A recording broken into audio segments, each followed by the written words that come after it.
Auzubillahi minash shaitanir rajim. Bismillahir Rahmanir Rahim.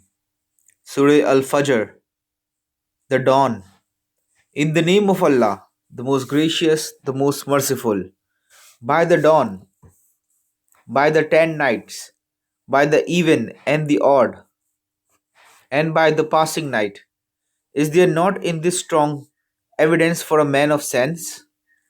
Have you not heard of how your Lord dealt with the tribe of Ad, the people of Aram, the city of many pillars, the like of which has never been created in the land, and with the Thamud, who cut out huge rocks in the valley,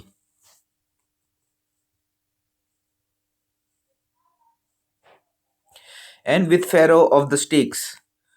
All of them committed excesses in their lands, and caused much corruption in them. So your Lord unleashed on them the scourge of punishment. For indeed, your sustainer is ever on the watch.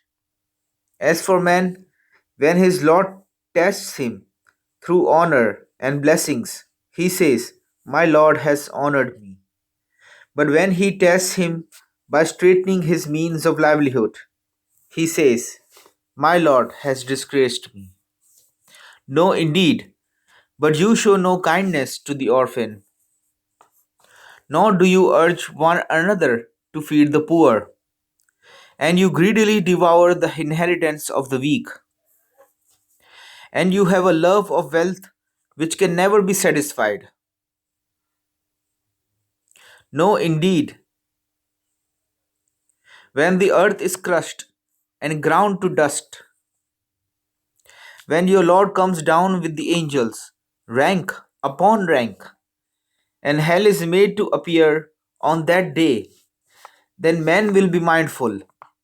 But what will being mindful then avail him?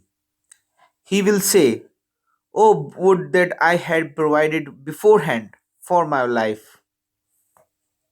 On that day, no one will punish as he punishes, and none can bind with bonds like his.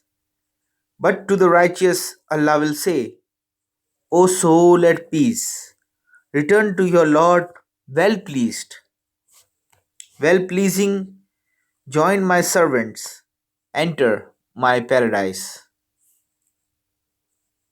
End of verse 30, Surah Al Fajr, the dawn.